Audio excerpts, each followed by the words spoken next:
बच्चों हम इससे पहले एज्यूम मीन मेथड क्वेश्चन किए थे, यानी आपको अच्छी तरीके से वाक़ई है कि एज्यूम मीन मेथड में 5 कॉलम होते हैं। अब आज जो कर रहे हैं अपन वो स्टेप डेविएशन मेथड, यानी स्टेप डेविएशन मेथड में एक कॉलम बढ़ जाता है, यानी 6 कॉलम होते हैं।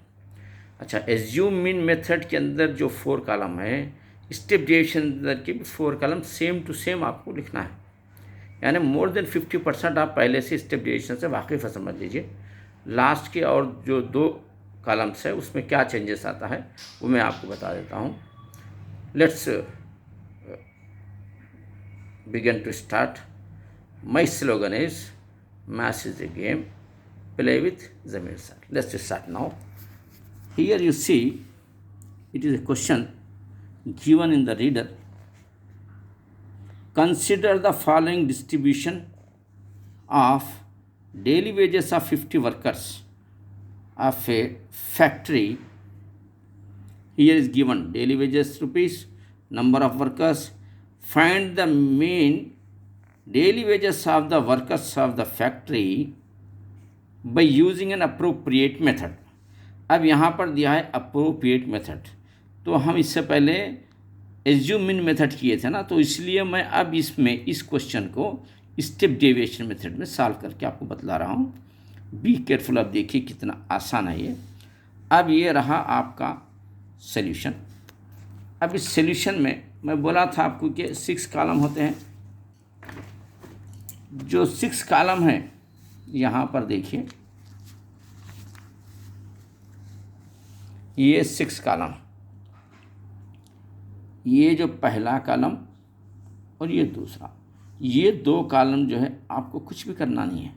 इससे पहले आपको मालूम है कि एज्यूम मेथड में ये 2 कॉलम भी थे। इसके बाद ये जो होता है ये क्लास मार्क्स जो बोलते हैं, यानी दोनों में जो डिफरेंस आता है,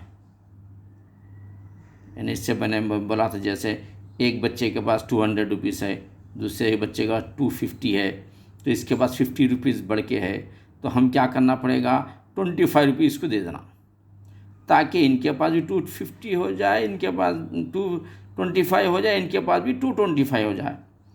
तो इनको देने के लिए हम 50 रुपीज़ एक्स्ट्रा है तो 25 दे देंगे।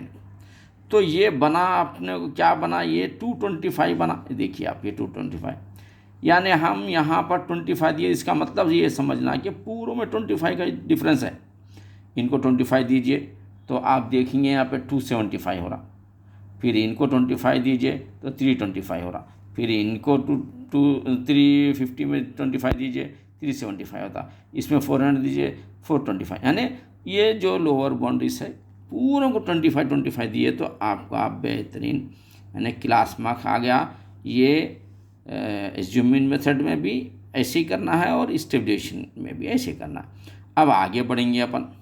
आगे बढ़ने के बाद क्या है, एक्सरसाइज माइनस से मैं ये बोला था क्या, ये जो पूरा दिख रहा है ये पूरा एक्सरसाइज है, लेकिन ये एक बेचारे जो है 275 को नाम पहले दे दिए अपन, वो है ए। अब ए को छोड़ के सबको एक्सआई समझ लीजिए।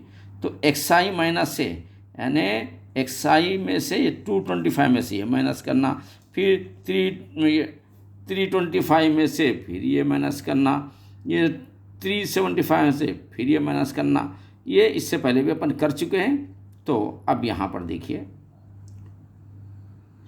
225, जैसे यहाँ पर मैं बतला दिया हूँ आपको, 225 में से 275 जब माइनस करेंगे आप तो आपको क्या होगा, ये देखिए मैं कट कर देता हूँ इसको, ये 225 है ना, ये 225 कट, इसमें से भी 225 कट, तो इसमें बच जाते हैं 50, यानी माइनस वालों में 50 बच रहे हैं। यहाँ देखिए ये 325 प्लस वाले, ये माइनस वाले हैं। इसको भी अगर अपन इनको और इनको कैंसिल कर दीजिए अब, तो प्लस वालों में 50 बच जाता है। उसी तरीके से 375 275 अगर आप ये दोनों का झगड़ा दूर करेंगे आप तो 100 बच जाता प्लस वालों में से। ये 275 को कट करके इसमें से भी 275 कैंसिल करना सिर्फ, तो आपको आता है 150। जो अपन यहाँ पर ये लिखे हैं -50, 0, 50, ये पूरे लिख दिए हैं। अब उसके बाद क्या करना है अपने को, यहाँ पर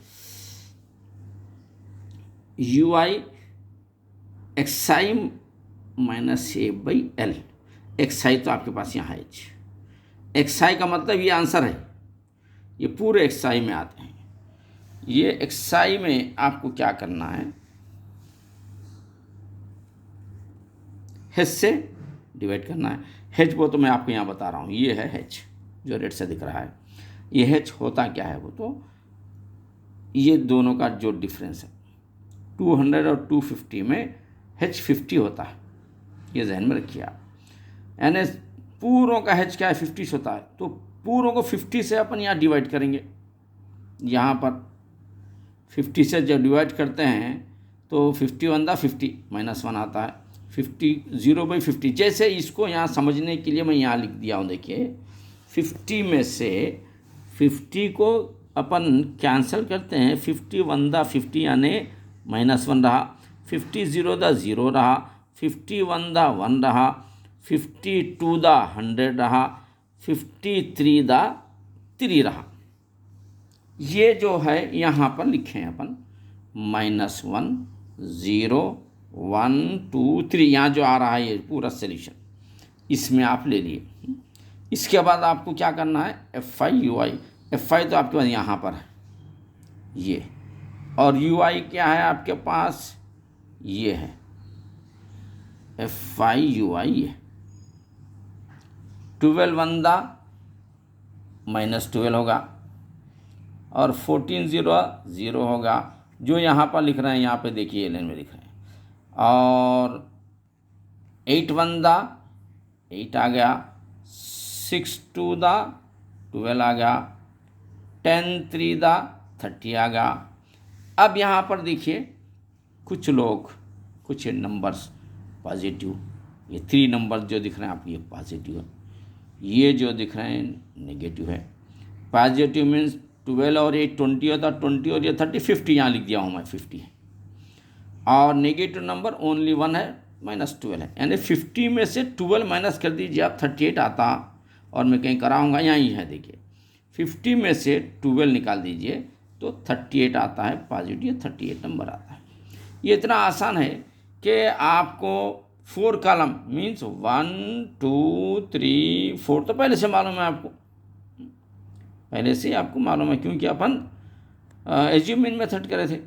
अब स्टेप डिविजन में बाई H, वो तो H से डिवाइड करें, H तो मालूम है आपको 50 है, मैं रेड पेन से बता दिया आपको।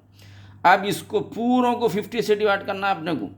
51 दा 50 वो तो माइनस वाला आता, -50 0 होता 0 आता, 51/50 डिवाइड करें 50 से 1 आता है, 50 को 2 से दिया 52 दा 100 हो गया, 53 ये, यानी ये कोई मुश्किल नहीं है, एक स्टेप बढ़ गया है यहाँ पर। तो ये UI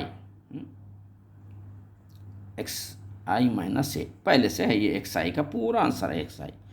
इसको XI -A है पूरा, ये XI -A H से H 50 है, 50 से डिवाइड करो, ये आ जाता। उसके बाद तो इतना आसान है कि बस ये कॉलम की दोनों की टक्कर है। 12 1 -12, 14 0 0, 8 1 8, 6 2 12 और 10 3 30। चलिए यहाँ पे आ गया 30 तक आ गए। प्लस वाले कितने हैं देख लीजिए आप, यहाँ पर 50 हो रहे हैं, 12 और 8 20 है, 30 50। बेचारा माइनस वाला अकेला है 12, तो 50 में से 12 माइनस का 38 आ जाता। अब और एक बात बता रहा हूँ मैं आपको, 275 बोलेंगे सर आप, ये 275 एक ऐसा लिए वो, तो आपको मैं बताया था एज्यूमिंग मेथड में, ये कॉलम में एक दादा होता है, बड़ा होता है, इसमें दादा कौन है, 14 यूनिट दादा है, इनकी हवा चलती है यहाँ पे, इनके साथ वाले नंबर को ए देते हैं यहाँ पर। देने के बाद चलिए यहाँ पर, अगर ये जो नंबर लिखे हैं आप लिख भी सकते हैं, नहीं भी लिख के डायरेक्ट कर सकते हैं, मैं एहतियातन लिख दिया, डायरेक्ट भी ले सकता हूँ, उसमें से फार्मूले के अंदर फिट करना है तो लिख देने में अच्छी बात रहती, ऐसा लिख दीजिए। H 50 है मालूम आपको, ए क्या है आपको, ये जो बोले ये दादा का दोस्त यहाँ का, ए यहाँ पर लिख दिया 275, और सिग्मा FI 50 है, ये देखो ये F है ना आप, ये F है, तो नीचे जाने के बाद क्या होता, वो FI होता, ये F है तो उसका FI होता है, और ये सिग्मा एफ आई यू आई है तो सॉरी एफ आई यू आई है तो सिग्मा एफ आई यू आई कहलाता नीचे वाला। तो चलिए अब यहाँ पे ये सिग्मा एफ आई 50 आ गया, सिग्मा एफ आई यू आई 38 आ गया। तो अब क्या रहा, आपने को सिर्फ फार्मूले के अंदर फिट करना। फार्मूला भी बहुत आसान है, mean A plus sigma F I U I by sigma F I into H, ये है। अब आप सोचेंगे कि एज्यूम मीन मेथड में क्या एच नहीं था, है ना। अब इसमें क्या होता, एच आता है। चलिए तो ए का ये ज़रा अच्छा याद रख लीजिए, A plus sigma F I U I by sigma F I into H. A आपके पास है, यहाँ पर लिख देना है। सिग्मा एफ आई इंटू यहाँ 38 आ गया था आपके पास, यहाँ लिख देना है। और सिग्मा एफ आई बोलते ये एफ था तो सिग्मा एफ आई बना, वो यहाँ पर लिख देना है। एच बोलते यहाँ लिख, एच क्या है 50-50 कैंसल, तो बचा क्या 38। Now at this two numbers here, 275 is this one and here is plus 38. If you are both doing addition, this you will get the 313. Where I added is this number I am seeing not adding. Once again you see here 275 plus 38 means 8 5 13 के 3 carry 1. Now 7 3 10 1 11 का 1 carry 1 1 1 2 1 3 means 313. You will get the answer 313. It is a step deviation method. इसके अंदर सबसे ज़्यादा columns होते हैं 6। इसके बाद इससे पिछले वाला जो था वो एज्यूम मीन मेथड, उसके कॉलम थे आपको 5। अब इसके बाद और मैं बताऊंगा डायरेक्ट मेथड बताऊंगा मीन का, उसके रहेंगे 4 कॉलम। यानी मीन जो आपको मालूम करना है in SSC class, in your class 3 types are there, direct method, assume mean method and step deviation method. I shown to you step deviation method in last class, and now assume mean method. I shown you assume mean method in last class, and now today I am showing you step deviation method. Another method, direct method, after this class I will explain you. Okay, thank you. Allah Hafiz.